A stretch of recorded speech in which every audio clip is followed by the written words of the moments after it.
हमारे आसपास भूतों की एक काल्पनिक दुनिया है, लेकिन हम उस दुनिया से बिल्कुल अनजान रहते हैं। भूतिया बच्चा यह एक काल्पनिक कहानी है।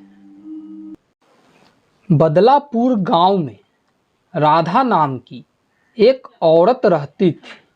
वह शादीशुदा थी। 4 बार उसका गर्भपात हो चुका था। दोनों पति और पत्नी बच्चे के लिए हमेशा व्याकुल रहते थे, परंतु हर बार उसकी गोद सूनी ही रह जाती थी। इसलिए राधा बच्चे को पाने के लिए कई सारे ओझा को दिखाए तथा तंत्र मंत्र की विद्या भी सीखी, फिर भी सब व्यर्थ रहा, क्योंकि भगवान के मर्जी के बिना कुछ नहीं हो सकता। वह जब चाहे तभी किसी को कुछ दे सकता है। कुछ दिनों के बाद राधा 5वीं बार गर्भवती होती है। इस बार दोनों बड़ी उम्मीद से गर्भ में पल रहे बच्चे का ख्याल रखते हैं। राधा के पति बहुत सारे पोषक तत्व वाले फल फूल राधा को खिलाते हैं ताकि बच्चे को पोषण भरपूर मात्रा में मिल सके। दरअसल राधा अंदर से टूट चुकी थी। बच्चे को पाने की उसने सारी उम्मीद खो दी थी, लेकिन अपने पति के आत्मविश्वास को देखकर वह अपनी हिम्मत बढ़ाई और तय करती है कि वह इस बार मां बनकर ही रहेगी, चाहे कितनी भी मुश्किल का सामना क्यों न करना पड़े। कुछ महीने बीतने के बाद एक दिन आधी रात को राधा के पेट में अचानक तेज दर्द होने लगा। उसका पति आनन फानन में उसे हॉस्पिटल लेकर पहुंचा। वहां पहुंचने के बाद राधा ने एक लड़के को जन्म दिया जो मरा हुआ था। यह देखकर दोनों खूब रोए। तब कुछ देर के बाद राधा और उसका पति बच्चे को लेकर शमशान पहुंचे, जहां एक अघोरी बाबा रहते थे, जिससे राधा ने तंत्र मंत्र की विद्या सीखी थी।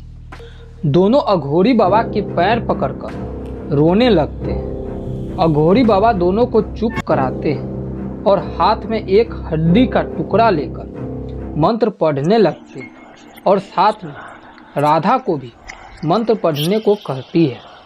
दोनों कई घंटों तक मंत्र पढ़ते रहते हैं। कुछ घंटे मंत्र पढ़ने के बाद बच्चा अचानक जिंदा हो जाता है।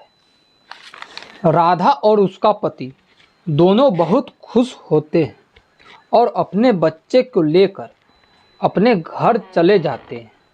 दोनों बच्चे के साथ बहुत खुश होते हैं। एक रात राधा की नज़र खुलती है तो वह देखती है कि उसका बच्चा कमरे में पैदल चल रहा है, लेकिन वह तो सिर्फ 2 महीने का है। राधा सोच में पड़ जाती है कि इतना छोटा बच्चा आखिर कैसे चल सकता है। वह अपने पति को जगाती है, लेकिन गहरी नींद में होने की वजह से वह उठ नहीं पाता है। राधा डरते हुए अपने बच्चे को गोद में उठाकर बिस्तर पर लेटा लेती है, लेकिन उनके मन में अब डर दस्तक दे चुकी थी।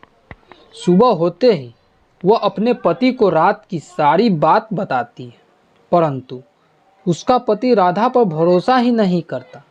उसे लगता है कि राधा कोई सपना देखी होगी। एक दिन राधा के पति अपने काम पर चले जाते हैं। तब राधा अपने बच्चों को पालन में लिटाकर काम करने लगती है।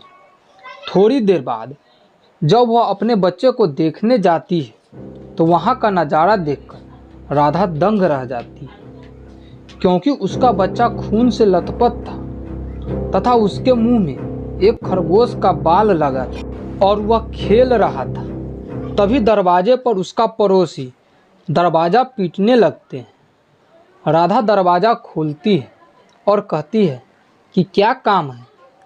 तब उसका पड़ोसी राधा को कहते हैं कि मेरा खरगोश खो गया है। मोहल्ले के लड़के कहते थे कि वह तुम्हारे ही घर में आया है। यह बात सुनकर राधा साफ मना कर देती है कि मेरे घर में कोई खरगोश नहीं आया है और दरवाज़ा बंद कर देती है। कुछ समय के बाद उसका पति भी आ जाता है। यह सब देखकर वह डर जाता है कि इतना छोटा बच्चा आखिर एक खरगोश को कैसे खा सकता है। दोनों बहुत डर जाते हैं और दोनों उस अघोरी के पास जाते हैं और यह सारी बात उसे बताते हैं। यह सब सुनकर अघोरी कहता है, घबराओ नहीं, उस दिन जब तुम हॉस्पिटल से बच्चे को हमारे पास लाए थे तब वह मर चुका था, तो मैंने तुम्हारे दुख को देखते हुए उस बच्चे के शरीर में एक प्रेत आत्मा को डाल दिया था।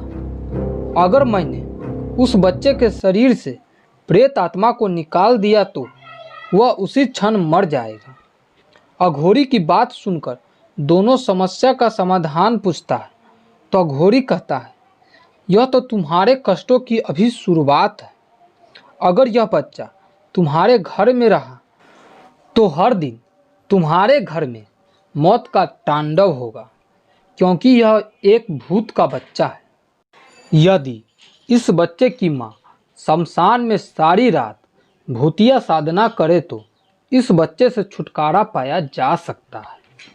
यह बात सुनकर राधा अपने बच्चे से जुदा नहीं होना चाहती थी, इसलिए वह अपने बच्चे को घर लेकर चली आती है और कहती है, जब तक मेरा बच्चा मेरे पास है मैं जानबूझकर अपने बच्चे से अलग नहीं रह सकती, चाहे मेरी जान ही क्यों न चली जाए।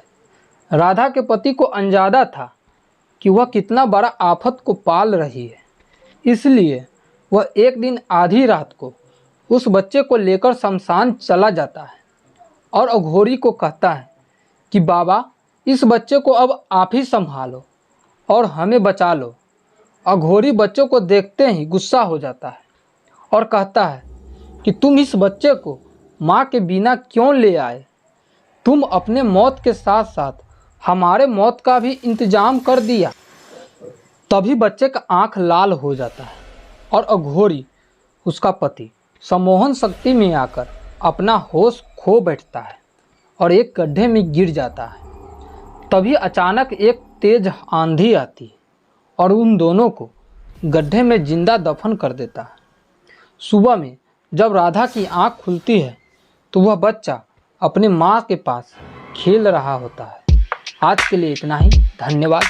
यह स्टोरी आपको कैसी लगी प्लीज़ कमेंट करके ज़रूर बताएं।